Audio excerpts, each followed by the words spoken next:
साथ वो सबूत लेके चलो कि कल को अगर पूछताछ होती है तो मैं बता पाऊं कैसे हैदर मेरा पति था, मेरे साथ बच्चे थे। तो ये वो पूरी जानकारियां, लेकिन कैसे अपने घर से निकली, बैग पैक किया गया, वो पूरी जानकारी क्या है वो भी देखिए।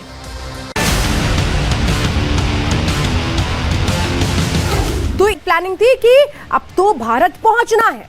अब इसके लिए वो एजेंट्स के पास गई, किसके पास गई, इसकी जवाब तलाशे जा रहे हैं। लेकिन यहां से वो प्लानिंग की गई थी जिसके बारे में उसके बच्चों को भी नहीं पता था, जिसके बारे में उसके पड़ोसियों को भी नहीं पता था। हर दिन की तरह वो 10 मई को इसी तरह से अपने घर पर बैठी थी, तैयारी कर रही थी, सामान पैक कर रही थी और सामान पैक करने के साथ साथ बच्चों से कह रही थी नहीं चलना है, लेकिन कहां चलना है इसके बारे में कोई जानकारी नहीं दी गई थी। अब आगे के लिए उसने रास्ता क्या तय किया था, किस तरीके से वो निकली थी पाकिस्तान से, चलिए वो बताते हैं आपको। तो ये देखिए, ये जो गाड़ी खड़ी है ये सीमा हैदर ने बुलाई थी। अब क्या उसने आगे का उसका जो मकसद था वो क्या था समझिए। सीमा हैदर ने ये गाड़ी बुलाई, इसके बाद अपने बच्चों से कहा चलो हमें तो चलना है। अपना जो सामान उसने पैक किया था वो इस गाड़ी में उसने रखा, अपने चारों बच्चों को उसने बिठाया और इसके बाद आगे के सफर तय करने के लिए निकल पड़ी। लेकिन तब भी उसके पड़ोसियों को, उसके बच्चों को ये नहीं पता था कि वो पाकिस्तान से भाग रही है। वो पाकिस्तान से भाग करके सचिन से मिलने के लिए भारत जा रही है। तो ये टैक्सी बुला करके आगे किस तरह से सफर तय किया गया था अपने चारों बच्चों के साथ, उन बच्चों को लेकर के जिनको नहीं पता था कि वो अब आगे की जिंदगी कहां बिताने जा रहे हैं। जैसा वो कह रही है कि अब मैं यहां से नहीं जाऊंगी। चलिए जरा मैं आपको आगे की जानकारी देती हूं कि आगे का सफर कैसे तय किया गया। तो ये देखा भी आपने कैसे घर से निकली सीमा अपने चारों बच्चों को लेकर के। ये पूरी की पूरी प्लानिंग थी। 10 मई को जब ये लोग अपने घर से निकले थे उसके बाद ये कहां आते हैं, क्योंकि सीमा को पता था कि भारत उसे जाना कैसे है। यहां से आप ये देखिए चारों बच्चों के साथ एयरपोर्ट पहुंचती है सीमा अपने बच्चों को लेकर के और यहां से आगे का सफर तय करती है। वो पहुंचती है शारजा और उसके बाद वहां से वो नेपाल जाती है, क्योंकि उसके पास भारत का वीजा उसे नहीं मिला था। तो ये पूरी की पूरी उसने एक प्लानिंग की थी कि बच्चों को नहीं बताया कि कैसे वो भारत लेकर के जा रही है, कहां जा रही है। इसके बारे में पड़ोसियों को नहीं पता था, उसकी बहनों को नहीं पता था, उसके किसी रिश्तेदार को नहीं पता था। तो ये पूरी प्लानिंग की गई थी सीमा की तरफ से और इसीलिए ये जो प्लानिंग थी ये सीमा ने सिर्फ अपने प्यार की खातिर की है या फिर अब एक बड़ी प्लानिंग है उसके तहत की है, या उससे किसी ने कहा कि आप भारत तुम जाओ इस तरीके से और आगे की कहानी तुम्हें बताएंगे। वो बहुत सारे सवाल हैं जिस पर अब एटीएस मंथन कर रही है। राज बहुत सारे हैं और हर राज से पर्दा खुलेगा। चलिए अगली रिपोर्ट दिखाते हैं। तो आइए अब आपको बताते हैं सचिन की गोल्डन गर्ल कैसे है सीमा। घर बेच करके 12 लाख रुपए उसने लिए, 6 लाख रुपए भारत आने पर उसने खर्च कर दिए। इसके बाद बाकी जो 6 लाख रुपए बचे हैं, क्या उसका क्या किया, सवाल ये है। सीमा के ससुर ये इल्जाम लगा रहे हैं आमिर जान कि 7 लाख और 7 तोला सोना लेकर के भागी है सीमा, ये आरोप लगाया गया। और इसीलिए अगर देखें इस लिहाज से सीमा के पास कितने रुपए होने चाहिए, 13 लाख रुपए होने चाहिए, जिसमें से क्या ये जो 13 लाख है ये उसने सचिन को दे दिए हैं या कहां दिए गए हैं, ये सवाल है। सीमा सोना एक तरीके से अपने साथ लेकर के आ रही है, वो कह रही है, वो इनकार कर रही है, कह रही है कि हैदर के जाने के लिए उसने सोना गिरवी रख दिया था। ये जानकारी है जुड़ी हुई फिलहाल सीमा से। और आइए अब आपको कई अहम जानकारियां देते हैं इस रिपोर्ट के जरिए।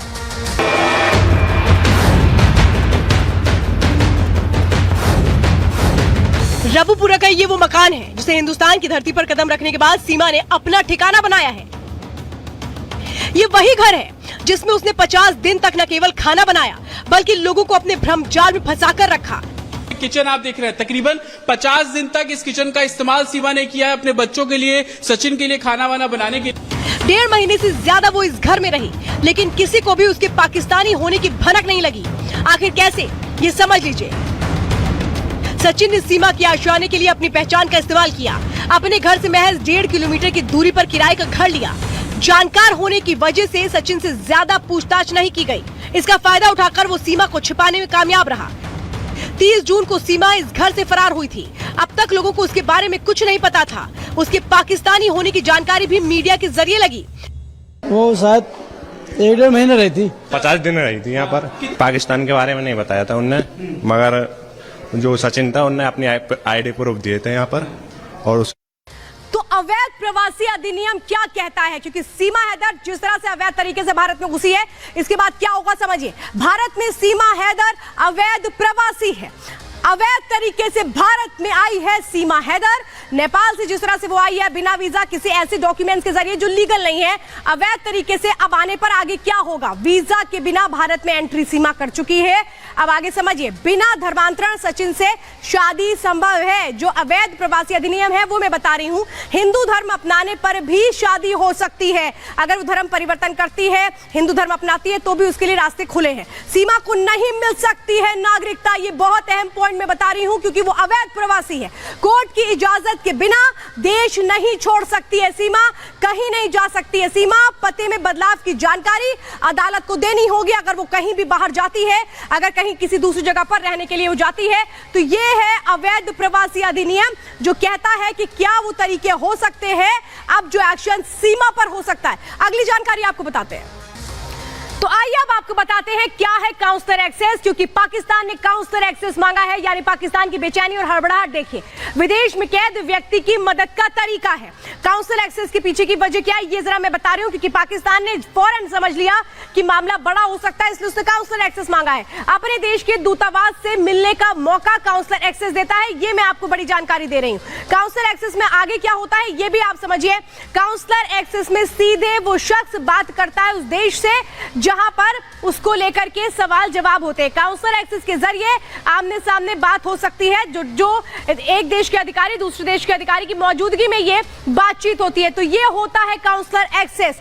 काउंसलर एक्सेस पाकिस्तान ने मांगा है। पाकिस्तान को लग रहा है कि अब कहीं कोई बड़ा राज ना खुल करके सामने आ जाए, इसीलिए काउंसलर एक्सेस मांगा जा रहा है। लेकिन काउंसलर एक्सेस को लेकर भी कई सवाल खड़े किए जा रहे हैं कि पाकिस्तान अब जानता है कि उसकी पोल खुलने वाली है, इसलिए इस तरह से काउंसलर एक्सेस दे दिया गया है। फिलहाल अंदर की खबर में काउंसलर एक्सेस को लेकर के तो हमने आपको जानकारियां दी हैं, लेकिन काउंसलर एक्सेस के साथ साथ कई सवाल खड़े हो गए हैं जिनको लेकर जवाब तलाशे जा रहे हैं। सीमा को ये पता है कि परिवार वालों को क्या पसंद था, सीमा को ये पता है वो कौन से तौर तरीके थे जिसको अपनाने से उसको सचिन के परिवार में एंट्री आराम से मिल जाएगी। अब वो तस्वीरें मैं दिखा रही हूं, देखिए ये वो आप तस्वीरें देख रहे हैं, ये क्या चल रहा है, ये वो वीडियो है जिसमें सीमा नाच गा रही है। ये हो रही है मुंह दिखाई की रस्म सचिन के घर में, जब सीमा जाती है शादी करके। उसके बाद ये तस्वीरें आप देख रहे हैं जिसमें आप ये देख रहे हैं कि सीमा जो है वो जानती है कि इस तरह कोई रस्म होती है, इसकी तैयारी वो कर करके आई थी पाकिस्तान से। क्या सचिन ने ये कहा था कि ऐसे रिवाज होंगे और ऐसे तुम्हें डांस करना है, या ये सीमा जो है ये सोच कर आई थी कि मुझे सबका दिल कैसे मोह लेना है। अब देखिए मैं अब आपको दूसरी तस्वीरें दिखाती हूँ। ये देखिए तस्वीरें आप देख रहे हैं, ये पाक में जो सीमा जो है, सीमा का आप घर देख रहे हैं। कराची में जो सीमा रहती थी वो कहाँ रहती थी ये समझिए। सीमा का ये घर मैं दिखा रही हूँ आपको, सीमा का घर जहां से वो गुमशुदा होती है। सीमा का घर पाकिस्तान में, वो कराची में किराए के घर पे रहती थी। 3 मंजिला घर था जिसमें वो अपने 4 बच्चों के साथ रहती थी। सीमा दावा ये करती है कि इस घर में वो अपने पिता के साथ रहती थी। उसके पिता भी रहते थे जिनका 2020 में इंतकाल हो गया था। आप समझिए जो सीमा है वो इसी घर से 10 मई को निकलती है। सीमा जब इस घर से निकलती है उसके बाद हैदर का वो फोन नहीं उठाती है, जिस बात से हैदर बहुत चिंतित होता है। और हैदर इसके बाद किसको कहता है कि वो सीधे अपने पिता को ये कहता है कि अब आप जाकर के सीमा को ढूंढिए, उसके बच्चों को पता लगाइए। जब वो जाते हैं और इसके बाद वो पुलिस स्टेशन जाते हैं तो वहां पर वो क्या कहते हैं, वो रिपोर्ट तो लिखवाते हैं, लेकिन क्या वो भी एक सोची समझी साजिश का हिस्सा था? क्या वो जानते थे कि सीमा का आगे का मतलब और आगे का मकसद क्या होगा? समझिए आप, कराची के मलेर कैंट थाने में पहली शिकायत दर्ज की गई थी और इसी के बाद ये जो शिकायत थी किसने कही थी? ये हैदर के पिता अमीर जान ने ये शिकायत दर्ज करवाई थी हैदर के कहने पर। अगली जानकारी समझिए कि इस रिपोर्ट में क्या कहा गया था। ये कहा गया कि 10 मई से जो बच्चे हैं वो गायब हैं, हैदर के फोन कॉल का जवाब नहीं दे रहे हैं, गुलाम का बीवी बच्चों से संपर्क नहीं हो पा रहा है, ये भी लिखाया गया इस शिकायत में। किराए के घर और गांव में नहीं होने की बात भी इस शिकायत में दर्ज करवाई गई। तो जनाब से फरियाद है कि मामले की एफआईआर ना करें। ये कौन कहता है? हैदर के पिता। जब वो गुमशुदगी के लिए गए हैं, रिपोर्ट लिखवाने गए हैं, तो ये क्यों कह रहे हैं कि एफआईआर मत करिए, हम अपने तरीके से तलाशने की कोशिश कर रहे हैं? वो ये कह रहे हैं। पुलिस के पास वो जाते हैं लेकिन कहते हैं कि सिलेक्टिव अप्रोच अपनाइए, कुछ जानकारी मिली तो थाने को सूचना देंगे। वो ये कह रहे हैं मेरी बहू और मेरे बच्चे गायब हैं, लेकिन आप गुमशुदगी की रिपोर्ट मत दर्ज करवाइए। तो देखिए अभी आपने देखा था कि कराची वाले घर की वो तस्वीरें दिखाई थी। अब मैं आपको अगली तस्वीर दिखाने जा रही हूँ। 4 जुलाई की वो तस्वीरें आप देख रहे हैं। देखिए ये आप देख रहे हैं ना सीमा हैदर को। को गिरफ्तार किया गया था क्योंकि 50 दिन हो चुके थे भारत में आए हुए। जब ये वकील के पास जाते हैं, जानकारियां देते हैं कि कैसे पाकिस्तान से सीमा भाग करके आती है, अवैध तरीके से आती है, सचिन से मिलने के लिए आती है, उसके प्यार में आती है। ये कहानी गढ़ी जा रही है अभी तक सीमा की तरफ से। 4 जुलाई का वो दिन था जब सीमा हैदर को गिरफ्तार किया गया था। मई में आई थी, 13 मई को आई थी, जो सचिन के साथ रहने के लिए ये पूरी की पूरी कहानी रची गई थी सीमा की ओर से कि वो सचिन के प्यार में आई है भारत, वो सचिन से मिलने के लिए भारत आई है, यहीं उसके साथ जिंदगी बिताना चाहती है। लेकिन कैसे दोनों की उस कहानी का भांडाफोड़ होता है और पुलिस की टीम पहुंचती है, गिरफ्तारी होती है। 4 जुलाई को देखिए, जो आप देख रही हैं सीमा को, जो देख रहे हैं वो सीमा और आज की सीमा में क्या कोई फर्क आपको नजर नहीं आता? बहुत बड़ा फर्क है, हुलिये में फर्क है, रहन सहन में फर्क है। यानी क्या सीमा को जब वो आई यहां पर उसके बाद ट्रेनिंग दी गई या फिर सीमा सोच करके आई थी कि अब आगे क्या करना है? अब समझिए, जो सीमा है वो गिरफ्तार तो हो चुकी थी, अब उसके बाद जमानत पर बाहर भी आई, लेकिन अब एटीएस के सवालों का जवाब दे रही है। अंदाजा लगाइए, अब एक और एफआईआर दर्ज हुई है सीमा पर। वो क्या कहती है वो मैं आपको बता रही हूं। सीमा ने नेपाल के रास्ते, जिस तरह से वो भारत में आई है, इसको लेकर के उस एफआईआर में जिक्र है। 13 मई को भारत पहुंचने की जानकारी दी जाती है और ये बात एफआईआर में निकलकर सामने आती है। सीमा की जंगल में सचिन अपने पिता से मुलाकात कराते हैं, यानी सचिन ने अपने परिवार वालों को सीमा के बारे में नहीं बताया था। ये एक और झूठ निकलकर सामने आता है।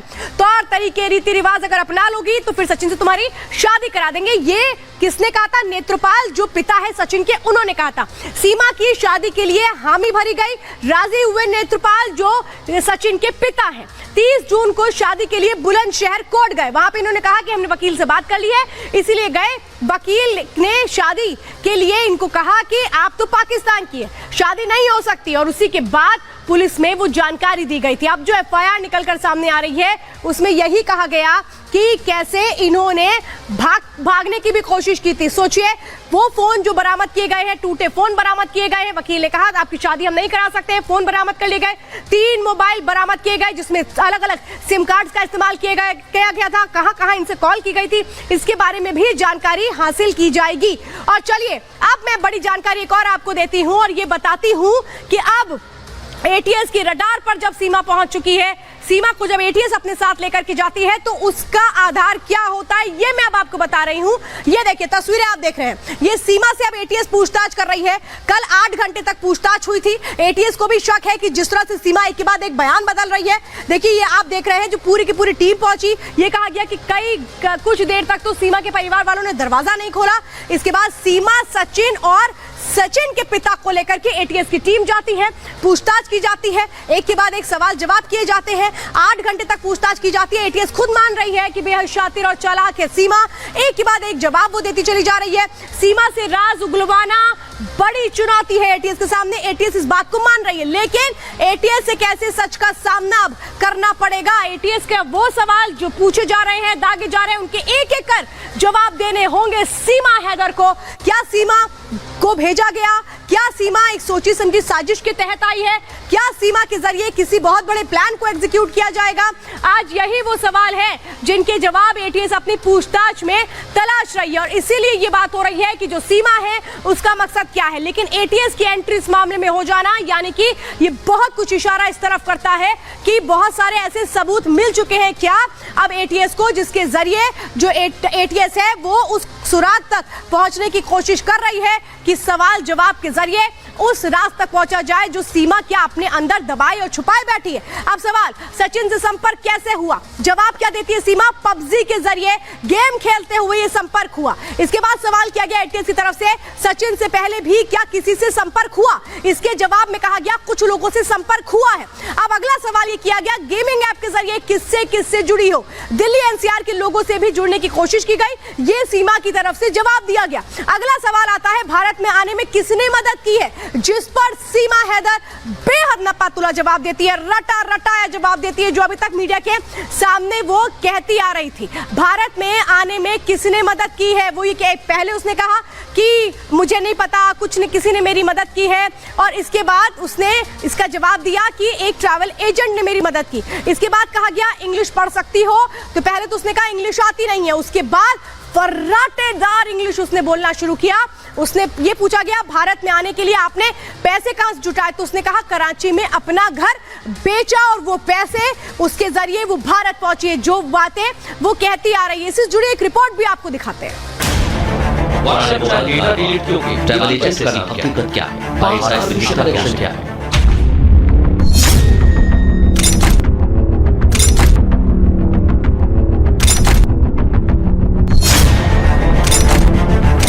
भले ही सवालों की बौछार से सीमा घिरी है, लेकिन असल में अग्नि परीक्षा है एटीएस की, क्योंकि पाकिस्तान से आई हसीना सीमा हैदर बेहद शातिर है। उससे सच निकलवाना बेहद मुश्किल है। वो हर सवाल का जवाब नपा तुला दे रही है, दोहरा रही है पुराने रटे रटाए बयान। ऐसे में मुश्किल हो गया है राज उगलवाना। एटीएस के पास सीमा से पूछने के लिए सवालों का ढेर है, लेकिन सच निकलवाना टेढ़ी खीर साबित हो रहा है। सूत्रों की माने तो पूछताछ में सीमा एक ट्रेंड जासूस की तरह बर्ताव कर रही है, कोशिश कर रही है अपने बुने मायाजाल के जरिए कानून से खेलने की। कई सवालों का जवाब उसे याद नहीं है, तो कई जवाब उल्टा गुत्थी को उलझा रहे हैं। एटीएस सचिन और सीमा से अलग अलग पूछताछ कर चुकी है और समझ में आ चुका है कि वो बेहद चालाक है। उससे सच निकलवाने के लिए पूरी टाइमलाइन को फिर से खंगालना पड़ेगा। शायद यही वजह है कि एटीएस की टीम नेपाल और शारजा जा सकती है। पाकिस्तान से भी जानकारी मांगी जा सकती है। सीमा की हिस्ट्री खंगालनी पड़ सकती है। दोस्तों से भी जानकारी जुटाई जा सकती है। सीमा को लेकर गुत्थी किन सवालों पर उलझी है, वो एक एक कर आपको बता देते हैं। वो कौन से सवाल हैं जिनका सच जानना मुश्किल है, वो समझा देते हैं। भारत आने से पहले किन किन नंबर्स का इस्तेमाल किया, सीमा के वो सभी पुराने नंबर्स को निकालना एक बड़ी चुनौती होगी। बचपन से लेकर अब तक जिंदगी की कहानी, सीमा और पाकिस्तान जो बताएंगे उसे सच मानना पड़ेगा। क्या किसी पाक की एजेंसी के संपर्क में थी? सीमा का एजेंसी से संपर्क साबित करना चुनौती भरा, यानी सीमा कहेगी वही मानना पड़ेगा। अच्छी हिंदी कैसे सीखी, इसे लेकर भी सीमा की बात मानने के अलावा एटीएस के पास कोई दूसरा विकल्प नहीं है। कुल मिलाके ऐसे कई सवाल हैं जिनके जवाब सीमा रटे रटाए दे रही है। ऐसे में यूपी एटीएस के पास कोई ठोस जरिया नहीं है जो इन जवाबों की सच्चाई को परख सके। फिलहाल एटीएस इन सभी सवालों के जवाब को सच मानकर जांच का दायरा आगे बढ़ा रही है। लेकिन कुछ सवाल ऐसे भी हैं जिन पर पाकिस्तान हसीना यानी सीमा हैदर खान फंस सकती है। कई सवाल हैं जो सीमा की मुश्किलें निश्चित तौर पर बढ़ा सकते हैं। वो क्या क्या है ये भी समझ लीजिए। व्हाट्सएप चैट डिलीट क्यों की? एजेंसी डेटा रिकवर करवा रही है। मोबाइल क्यों तोड़ा, ये भी सवाल है, तो मोबाइल डेटा भी रिकवर किया जाएगा। ट्रैवल एजेंट का नाम क्या है ये भी पूछा गया। नेपाल जाकर इसकी पड़ताल भी होगी। भारत में कितने दोस्त बनाए सीमा से ये भी जानना चाहेंगी एजेंसियां। एनसीआर में सीमा के दोस्तों से पूछताछ होगी। सीमा कह चुकी है कि वो ट्रैवल एजेंट का नाम नहीं जानती है, लेकिन अगर एटीएस की टीम ट्रैवल एजेंट तक पहुंच जाती है तो कई सवालों के जवाब सामने आ जाएंगे। इसके अलावा अगर बात करें तो भारत में सीमा के द्वारा जो दोस्त बनाए गए थे, उन दोस्तों तक एटीएस की टीम पहुंचकर अगर सवाल जवाब करती है तो फिर सीमा की मुश्किलें और बढ़ सकती है। वहीं अगर बात मोबाइल से डेटा रिकवर करने की है तो वो भी सीमा की मुश्किलें बढ़ाने वाला है। सूत्रों का कहना है कि सीमा हैदर के पास से एटीएस को 2 पासपोर्ट मिले। ये पासपोर्ट भी सीमा की मुश्किलें बढ़ा सकते हैं। सीमा से जो पासपोर्ट मिले हैं, एक पासपोर्ट का नंबर HZ0004421 है। इसमें जन्म तिथि 1 जनवरी 2002 लिखी है, जबकि दूसरे पासपोर्ट का नंबर HZ0004422 है। इसे खैरपुर के पते पर बनवाया गया है। फिलहाल सीमा हैदर की गुत्थी पूरी तरह उलझती नजर आ रही है। पाकिस्तान सरकार और आईएसएस इसे महज एक प्रेम कहानी साबित करने की कोशिश कर रहा है, लेकिन एटीएस इसकी कहानी पर आंख मूंद कर भरोसा करने को तैयार नहीं है। इसलिए हर पहलू की पड़ताल की जा रही है, हर जवाब को सच की कसौटी पर परखा जा रहा है। Bureau report, Republic Bharat. तो अब आपको बताते हैं आईएसआई ने कैसे किनारा कर लिया है सीमा हैदर से। भारत में सीमा हैदर के मामलों की जांच शुरू होती है। इसके बाद आईएसआई डर जाता है, परेशान होता है, सीमा से पल्ला झाड़ लेता है। वो पाकिस्तान सरकार को रिपोर्ट सौंपी जाती है। उसमें क्या कहा जाता है, सीमा की सरहद पर जाने को लेकर के आईएसआई जवाब देता है। वो ये कहता है भारत जाने की एकमात्र वजह प्रेम है, इसके अलावा कुछ नहीं है, हमने उसको नहीं भेजा, ये कह रहा है आईएसआई। अब पाकिस्तान में सरकार को सचिन से शादी के लिए भारत गई है सीमा। ये कौन कह रहा है? आईएसआईएस कह रहा है, क्योंकि उसको डर है कि कहीं राज खुल ना जाए। भारत जाने की दूसरी कोई वजह नहीं है। ये पाकिस्तान सरकार को किसने बताया है? आईएसआईएस ने बताया है। यानी ये कहा जा रहा है कि जासूस है सीमा हैदर। अब ये लोग कैसे एक्टिव हो गए हैं ये आपको बता रहे हैं।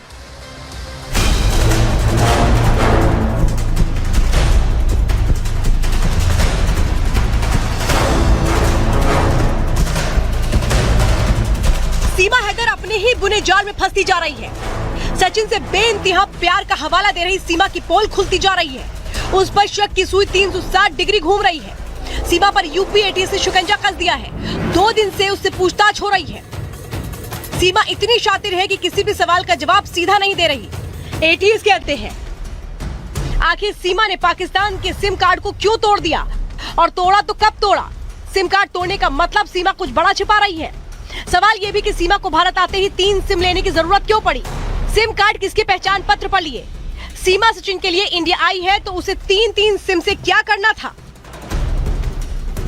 सीमा से जो फोन बरामद हुआ उस पर भी बड़ा सवाल खड़ा हुआ है। उस पर भी बड़ा खुलासा हुआ है। सीमा ने फोन की बरामदगी से पहले सारा डेटा डिलीट कर दिया था। ऐसे में सवाल उठता है कि अगर सीमा सचिन के लिए आई है तो पाकिस्तान में जो फोन वो इस्तेमाल कर रही थी उसे डेटा क्यों डिलीट किया गया? उसमें ऐसा क्या था जिसे डिलीट करने की जरूरत पड़ी? सीमा हैदर सबसे क्या छिपाना चाहती है? अब यूपी पुलिस सीमा हैदर के पास से मिले मोबाइल से डेटा को रिट्रीव करने में जुटी है।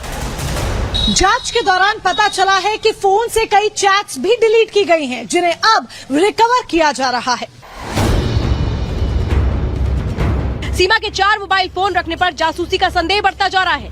हालांकि सूत्रों का कहना है कि सीमा से सवाल जवाब के बीच उसके टूटे हुए फोन के डेटा को रिकवर कर लिया गया है। सूत्रों के मुताबिक सीमा के मोबाइल से 3 वीडियो मिले। इसमें 2 को पाकिस्तान में रिकॉर्ड किया गया था, जबकि एक नेपाल का बताया जा रहा है। सीमा और सचिन को एटीएस दफ्तर में बिठाकर अलग अलग पूछताछ की जा रही है। अपने ही झूठ में सीमा हैदर कैसे उलझती नजर आ रही है, इसकी एक और बानगी तब देखने को मिली जब सीमा ने एटीएस को बताया कि उसने पाकिस्तान से आने के पहले पाकिस्तानी 70,000 रुपयों में एक फोन खरीदा था, जिसका बिल भी उसने एटीएस के सामने पेश किया, जिसके मुताबिक उसने 8 तारीख को यानी 8 मई को वो फोन खरीदा था, जबकि 13 मई को सीमा हैदर भारत में थी। सीमा को मोबाइल खरीदने की कहानी में भी झोल साफ साफ नजर आता है। सूत्रों के मुताबिक यूपी एटीएस ने ऐसे में सीमा हैदर के सभी सोशल अकाउंट्स को खंगाला है। जिन लोगों को सीमा ने फ्रेंड रिक्वेस्ट भेजी थी उनमें कुछ लोगों के भारतीय सेना से जुड़े होने की बात भी सामने आई। अब उनकी प्रोफाइल को चेक किया जा रहा है। ये पता लगाने की कोशिश की जा रही है कि क्या वो लोग वाकई में सेना से जुड़े थे या सिर्फ प्रोफाइल फोटो ही सेना से जुड़ा लगा रखा था। लेकिन अगर वो लोग सच में भारतीय फौज में निकलते हैं तो सीमा के इरादे साफ जाहिर हो जाएंगे कि सीमा का सरहद पार आना सचिन से प्यार नहीं है, बल्कि अलग अलग फैलाया जा रहा प्रेम जाल है। वो बस भारत आना चाहती थी, अपने नापाक मंसूबों को अंजाम देना चाहती थी। इसके लिए वो हनी ट्रैप का जाल बिछा रही थी। उसके निशाने पर भारतीय फौजी और भारत के भोले भाले नौजवान थे, लेकिन वो अपने मंसूबों में कामयाब हो पाती इससे पहले ही उस पर शिकंजा कस गया। सीमा के भारत की मिट्टी पर कदम रखने की असल वजह जानने की कोशिश की जा रही है। यही वजह है कि यूपी पुलिस ने एटीएस से सीमा से जुड़े एंगल पर भी जांच करने की मांग की है। Bureau report, Republic Bharat. और आइए अब आपको बताते हैं शादी का वो वीडियो कैसेट जो साथ में सीमा हैदर लेकर के आई है। वो क्यों लेकर के आई है? सवाल ये है, सीमा की पहली शादी का वीडियो कैसेट वो लेकर के आई है, इस बात का जिक्र उसने खुद किया। गुलाम से नफरत, तो आखिर क्यों ये कैसेट लेकर के आई? इस कैसेट को सबूत बनाने की क्या प्लानिंग की गई थी, इसलिए वो अपने साथ लेकर के आई? बच्चों और शादी की थ्योरी स्थापित करने का प्लान था क्या, इसलिए उसने ये चाल चली?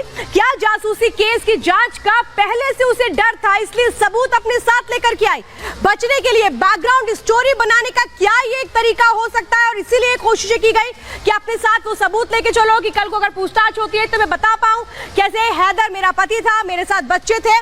तो ये वो पूरी जानकारियां, लेकिन कैसे अपने घर से निकली, बैग पैक किया गया, वो पूरी जानकारी क्या है वो भी देखिए।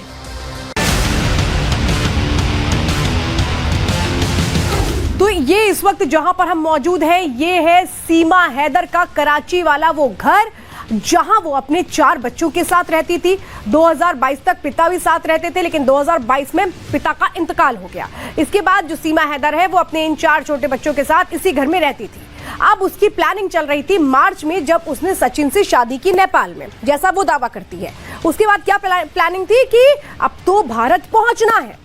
अब इसके लिए वो एजेंट्स के पास गई, किसके पास गई, इसकी जवाब तलाशे जा रहे हैं। लेकिन यहां से वो प्लानिंग की गई थी जिसके बारे में उसके बच्चों को भी नहीं पता था, जिसके बारे में उसके पड़ोसियों को भी नहीं पता था। हर दिन की तरह वो 10 मई को इसी तरह से अपने घर पर बैठी थी, तैयारी कर रही थी, सामान पैक कर रही थी, और सामान पैक करने के साथ साथ बच्चों से कह रही थी नहीं चलना है, लेकिन कहां चलना है इसके बारे में कोई जानकारी नहीं दी गई थी। अब आगे के लिए उसने रास्ता क्या तय किया था, किस तरीके से वो निकली थी पाकिस्तान से, चलिए वो बताते हैं आपको। तो ये देखिए, ये जो गाड़ी खड़ी है ये सीमा हैदर ने बुलाई थी। अब क्या उसने आगे का उसका जो मकसद था वो क्या था, समझिए। सीमा हैदर ने ये गाड़ी बुलाई, इसके बाद अपने बच्चों से कहा चलो हमें तो चलना है।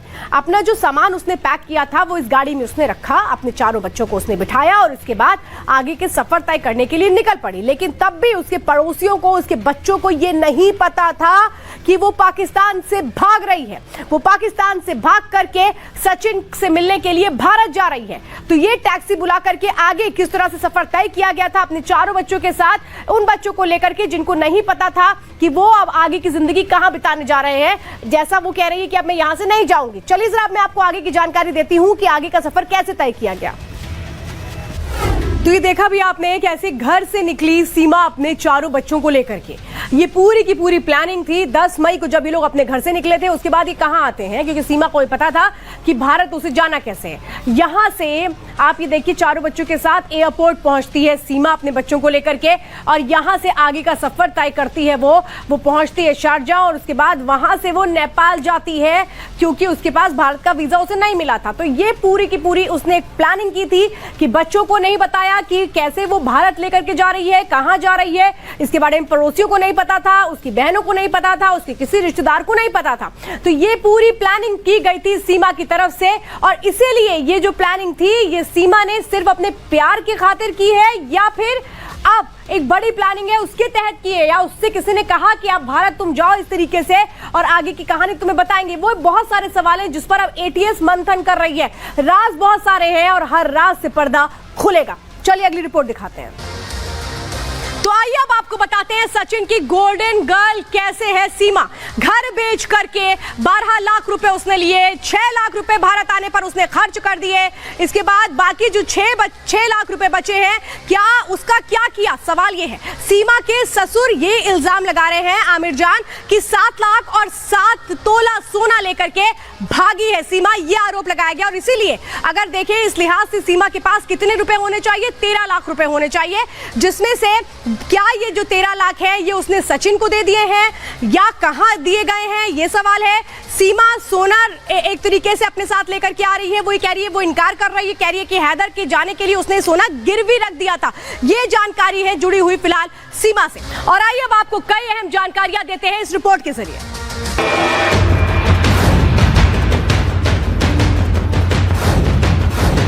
रबुपुरा का ये वो मकान है जिसे हिंदुस्तान की धरती पर कदम रखने के बाद सीमा ने अपना ठिकाना बनाया है। ये वही घर है जिसमें उसने 50 दिन तक न केवल खाना बनाया बल्कि लोगों को अपने भ्रमजाल में फंसाकर रखा। किचन आप देख रहे हैं, तकरीबन 50 दिन तक इस किचन का इस्तेमाल सीमा ने किया है अपने बच्चों के लिए, सचिन के लिए खाना वाना बनाने के। 1.5 महीने से ज्यादा वो इस घर में रही, लेकिन किसी को भी उसके पाकिस्तानी होने की भनक नहीं लगी। आखिर कैसे, ये समझ लीजिए। सचिन ने सीमा की आशियाने के लिए अपनी पहचान का इस्तेमाल किया। अपने घर से महज 1.5 किलोमीटर की दूरी पर किराए का घर लिया। जानकार होने की वजह से सचिन से ज्यादा पूछताछ नहीं की गई। इसका फायदा उठाकर वो सीमा को छिपाने में कामयाब रहा। 30 जून को सीमा इस घर से फरार हुई थी। अब तक लोगों को उसके बारे में कुछ नहीं पता था। उसके पाकिस्तानी होने की जानकारी भी मीडिया के जरिए लगी। वो शायद 1-1.5 महीने रही थी। 50 दिन रही थी यहाँ पर। पाकिस्तान के बारे में नहीं बताया था उनने, मगर जो सचिन था उनने अपनी आईडी प्रूफ दिए थे यहाँ पर। और तो अवैध प्रवासी अधिनियम क्या कहता है, क्योंकि सीमा हैदर जिस तरह से अवैध तरीके से भारत में घुसी है, इसके बाद क्या होगा समझिए। भारत में सीमा हैदर अवैध प्रवासी है। अवैध तरीके से भारत में आई है सीमा हैदर। नेपाल से जिस तरह से वो आई है बिना वीजा, किसी ऐसे डॉक्यूमेंट्स के जरिए जो लीगल नहीं है, अवैध तरीके से। अब आने पर आगे क्या होगा, वीजा के बिना भारत में एंट्री सीमा कर चुकी है। अब आगे समझिए, बिना धर्मांतरण सचिन से शादी संभव है। जो अवैध प्रवासी अधिनियम है वो मैं बता रही हूं, हिंदू धर्म अपनाने पर भी शादी हो सकती है। अगर वो धर्म परिवर्तन करती है, हिंदू धर्म अपनाती है, तो भी उसके लिए रास्ते खुले हैं। सीमा को नहीं मिल सकती है नागरिकता, ये बहुत अहम पॉइंट मैं बता रही हूं, क्योंकि वो अवैध प्रवासी है। कोर्ट की इजाजत के बिना देश नहीं छोड़ सकती है सीमा, कहीं नहीं जा सकती है सीमा। पते में बदलाव की जानकारी अदालत को देनी होगी अगर वो कहीं भी बाहर जाती है, अगर कहीं किसी दूसरी जगह पर रहने के लिए वो जाती है। तो ये है अवैध प्रवासी अधिनियम, जो कहता है कि क्या वो तरीके हो सकते हैं अब जो एक्शन सीमा पर हो सकता है। अगली जानकारी आपको बताते हैं। तो आइए अब आपको बताते हैं क्या है काउंसलर एक्सेस, क्योंकि पाकिस्तान ने काउंसलर एक्सेस मांगा है, यानी पाकिस्तान की बेचैनी और हड़बड़ाहट देखिए। विदेश में कैद व्यक्ति की मदद का तरीका है। काउंसलर एक्सेस के पीछे की वजह क्या है ये जरा मैं बता रही हूं, क्योंकि पाकिस्तान ने फौरन समझ लिया कि मामला बड़ा हो सकता है, इसलिए उसने काउंसलर एक्सेस मांगा है। अपने देश के दूतावास से मिलने का मौका काउंसलर एक्सेस देता है, ये मैं आपको बड़ी जानकारी दे रही हूं। काउंसलर एक्सेस में आगे क्या होता है ये भी आप समझिए। काउंसलर एक्सेस में सीधे वो शख्स बात करता है उस देश से जहां पर उसको लेकर के सवाल जवाब होते हैं। काउंसलर एक्सेस के जरिए आमने सामने बात हो सकती है, जो एक देश के अधिकारी दूसरे देश के अधिकारी की मौजूदगी में ये बातचीत होती है। तो ये होता है consular access. Consular access Pakistan ने मांगा है। पाकिस्तान को लग रहा है कि अब कहीं कोई बड़ा राज ना खुल करके सामने आ जाए, इसीलिए काउंसलर एक्सेस मांगा जा रहा है। लेकिन काउंसलर एक्सेस को लेकर भी कई सवाल खड़े किए जा रहे हैं कि पाकिस्तान अब जानता है कि उसकी पोल खुलने वाली है, इसलिए इस तरह से काउंसलर एक्सेस दे दिया गया है। फिलहाल अंदर की खबर में काउंसलर एक्सेस को लेकर के तो हमने आपको जानकारियां दी हैं, लेकिन काउंसलर एक्सेस के साथ साथ कई सवाल खड़े हो गए हैं जिनको लेकर जवाब तलाशे जा रहे हैं। सीमा को ये पता है कि परिवार वालों को क्या पसंद था, सीमा को ये पता है वो कौन से तौर तरीके थे जिसको अपनाने से उसको सचिन के परिवार में एंट्री आराम से मिल जाएगी। अब वो तस्वीरें मैं दिखा रही हूं, देखिए ये वो आप तस्वीरें देख रहे हैं, ये क्या चल रहा है, ये वो वीडियो है जिसमें सीमा नाच गा रही है। ये हो रही है मुंह दिखाई की रस्म सचिन के घर में, जब सीमा जाती है शादी करके।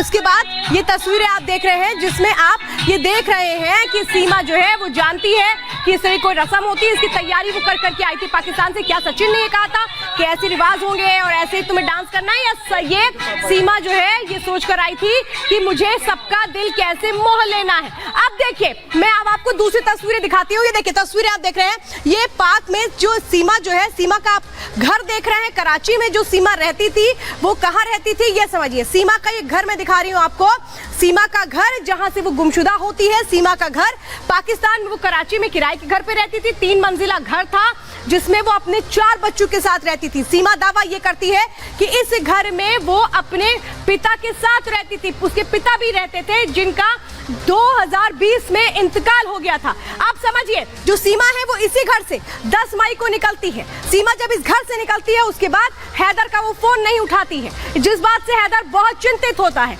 और हैदर इसके बाद किसको कहता है कि वो सीधे अपने पिता को ये कहता है कि अब आप जाकर के सीमा को ढूंढिए, उसके बच्चों को पता लगाइए। जब वो जाते हैं और इसके बाद वो पुलिस स्टेशन जाते हैं तो वहां पर वो क्या कहते हैं, वो रिपोर्ट तो लिखवाते हैं, लेकिन क्या वो भी एक सोची समझी साजिश का हिस्सा था? क्या वो जानते थे कि सीमा का आगे का मतलब और आगे का मकसद क्या होगा?